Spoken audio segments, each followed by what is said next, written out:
പാലക്കാട് നെന്മാറ ഇരട്ട കൊലപാതക കേസിൽ കൂടുതൽ വിവരങ്ങൾ പുറത്ത്.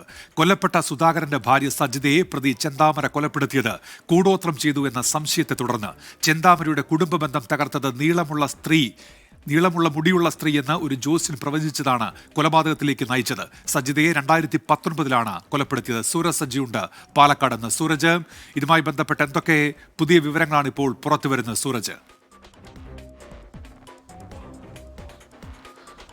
ഉന്മേഷ്, ഈ ചെന്താമരയുടെ കുടുംബം ശിഥിലീകരിക്കപ്പെടാനുള്ള കാരണക്കാര് ഈ കുടുംബമാണ് എന്ന തരത്തിലുള്ള പകയാണ് ഈ 3 ജീവനുകൾ. അതായത് 2019 സജിതയുടെ ജീവൻ എടുക്കുന്നു, പിന്നീട് സുധാകരന്റെ ജീവൻ എടുക്കുന്നു, അതോടൊപ്പം തന്നെ സുധാകരന്റെ അമ്മയുടെ ജീവൻ എടുക്കുന്നു. ഇങ്ങനെ ഈ ജീവനുകൾ അപഹരിക്കുന്നതിലേക്ക് നയിച്ചത് ഇത്തരത്തിലുള്ള ഒരു അന്ധവിശ്വാസമായിരുന്നു എന്നുള്ളതാണ് നമുക്ക് ലഭിക്കുന്ന വിവരം. അതോടൊപ്പം തന്നെ ഈ പ്രതിയെ കണ്ടെത്തുന്നതിന് വേണ്ടി ഊർജിതമായ തെരച്ചിലാണ് ഇപ്പോൾ നടത്തി വരുന്നത്.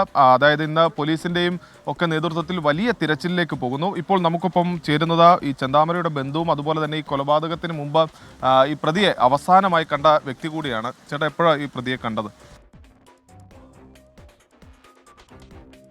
സൂരജ് സജിയാണ് വിവരങ്ങൾ നൽകിക്കൊണ്ടിരിക്കുന്നത്. അവിടെ വ്യാപക തിരച്ചിൽ നടക്കുകയാണ് ചെന്താമരയ്ക്കായി. പോലീസിന്റെ വ്യാപക തിരച്ചിൽ, അത് നാട്ടുകാരും ആ തെരച്ചിലിന്റെ ഭാഗമാകുന്നുണ്ട്. ഇന്നലെ ആ മേഖലയെ ആകെ അരിച്ചുപെറുക്കി പരിശോധനയുണ്ടായിരുന്നു. ആ തെരച്ചിൽ ഇപ്പോഴും തുടരുകയാണ്. ചെന്താമര എവിടെയെന്ന കാര്യത്തിൽ കൃത്യമായൊരു വിവരം പോലീസിന് ഇപ്പോഴും ഇല്ല.